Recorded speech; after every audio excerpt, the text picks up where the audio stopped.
Welcome to the Beginner's Guide to Journaling. Today is going to be a crash course in everything about journaling. We're going to talk about supplies, different methods that I love using, and why I think journaling is so great. So stick around and let's get into the video. I'm Melissa if you're new here. Welcome to my channel. I talk about flower farming, DIYs, chronic illness, all sorts of things. So if any of those interest you, be sure to subscribe and stick around. The first thing I want to talk about is just journaling in general.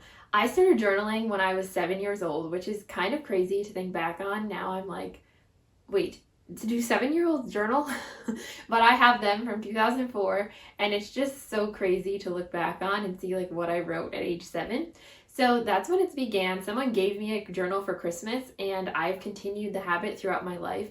I've definitely had ups and downs of it, but throughout most of it, I have journaled, and it is something that I'm so thankful I've done because I love being able to look back and see things that the memories, the not good memories, like I just love having all of it. Overall, I am so thankful that I started journaling at such a young age, not only for the record, but also for processing my emotions. I am a deeply emotional feeling person, and I am also quiet and don't like to talk about my feelings a lot. Journaling has been this great outlet for me throughout my whole life in processing my emotions. So that's a little bit about why I journal. Let's get into the how-tos.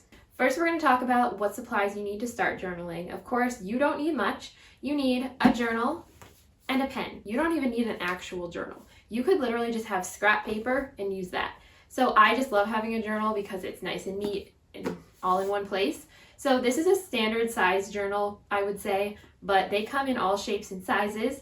This one is lined, as most of them are, but they also come in more of a grid printing, which is a more traditional bullet journal style. And you can buy, of course, blank paper journals as well. So this is the most standard size. This is what I'm currently using, but I've also used larger sizes, something like this. This is also lined. I have loved both. It really depends what you like. So whatever you choose and whatever you like, that's all that matters. I've also used just plain legal pads if you want to be able to tear them away for journaling that you're not keeping, which I will also address later.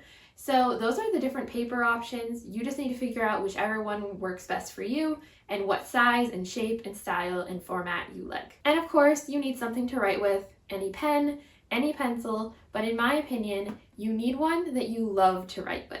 If I write with just a plain old like ballpoint pen, it drives me crazy because I find it like very hard to write with those. And so I personally use a more gel-based pen. I use the Pilot G2s. Those are my absolute favorite. I burn through these like crazy. So that's what I use mostly, but you can literally use anything on hand. You have to make sure that it is something you enjoy writing with, or it's gonna make journaling feel like a chore and your hand's gonna hurt. And next we're going to talk about the different journaling methods. So I have done so many different kinds over the years, but I'm going to go through a brief overview of all the ones that I've tried. But I know there's probably so many more that you can find in endless videos on YouTube if you want more ideas. So of course the most standard journaling style is kind of a day-to-day approach. This is when you just of course write the date, you talk about your day, you talk about memories and things that happened, or you talk about things you're feeling. Just kind of more that classic journaling style. And I would say this is what I've done for the majority of my life, especially when I was younger. That is definitely what I did. And that's the stuff that's really fun to have, to be able to look back on the memories that you kind of forget as you get older. So that is the most basic and standard style. I find day-to-day journaling just really great as a way to dump out all my feelings and just remember everything from the day for things, especially that I know I want to remember someday. And like I said, processing my emotions has been a huge aspect of why I journal. And so when I do make more of a daily habit of it, I'm able to just write down those things I'm feeling. So when you can get something on paper, I find it a lot easier to process. And that's how I do my day-to-day journaling. The second method of journaling that I've really gotten into in the last year is brain dump journaling. And this is essentially when you take a piece of paper and you write everything you're thinking and feeling, and say you have that conversation replaying in your head from yesterday that got you really upset. You can write about it and what you actually wish you had said, or the things you need to get out of your brain. Like kind of those things we like shouldn't think or shouldn't feel, or just the things cluttering up our brain that are just kind of repeating. I dump everything. And I could make an entire video just on this format of journaling because it has been very transformative for me and I have learned a lot about myself. But the really cool part of this kind of journaling is it's supposed to throw it away. So that's why I said paper and not your journal, because these are definitely feelings that can be hard to read, or you don't want, say, people seeing them because, say, it's just your anger you need to get out. You rip it up or burn it or whatever you want to do safely after you've done it. And it is just such a freeing feeling to be able to get that off your chest. And like I said, you learn a lot about yourself when you are honest with how you actually feel. Because you just throw it away, you don't have to worry that like someone's going to judge you or that in 20 years someone's going to find it and read it. Like, you just immediately get rid of it. And so then it's gone. It's out of your brain. It's out in the world, but it's in a constructive and thoughtful way. I love legal pads for this the most. I have a colored legal pad set that I got on Amazon that I absolutely love.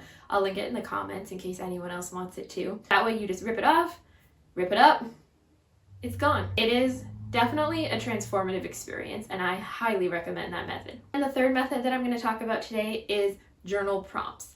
Journal prompts are also a very common way to journal. You can find these anywhere. Pinterest, Instagram, you name it, you can find them.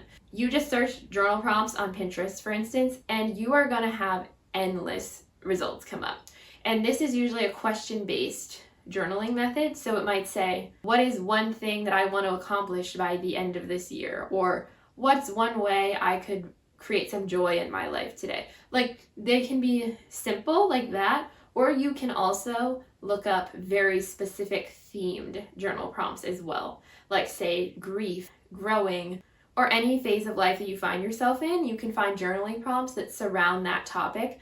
I personally haven't used these a ton, but when I have, it definitely makes you think a little bit outside the box and journal in a different way and just kind of process things that you wouldn't in really any other way. I definitely want to get more into that, and I know it's a very popular method of journaling. The last thing I want to talk about is the habit of journaling and creating a routine around it, because of course it is great if you journal even just once in a while. I think it can benefit absolutely everybody. But if you get into a really good routine with it, you are going to see results and growth within yourself that you would not see in any other way. I'll use myself as an example. I started doing the brain dump journaling. Well, I do multiple kinds of journaling, but specifically the brain dump journaling I have started to do for the last year. And like I said earlier, I have seen more change and growth within myself since starting that than I know I would have if I hadn't been doing it. And I'm going to tell you, when I first started doing it, I absolutely hated doing it. I felt like it was a chore. I felt like I was doing something I shouldn't, because in that form, you're like releasing all of these feelings that you keep inside. And I'm a people pleaser. And I'm like, I shouldn't be doing this, but I did anyway. And I created this routine of trying to do it almost every day. It has literally changed me. And like I said, I could do a whole video on it. And this is just an example of how creating a routine around it is going to give you such good results that you would not find otherwise. So I really encourage you to carve out a chunk of time in your day. Say it's at a certain time every day. For me, I do it in my morning routine, but you might prefer to do it at night. You need to just find a time and setting that works for you. So that is my overview of journaling. I hope that all was nice and clear for you. And if you are new to journaling, that it gave you some ideas, and that maybe I inspired you to start journaling. If I did, or you have any other questions, be sure to leave your questions and comments in the comments below. And that's going to wrap this up. Thanks so much for watching. If you liked today's video, make sure to like and subscribe. And I will talk to you sometime in my next video. Bye.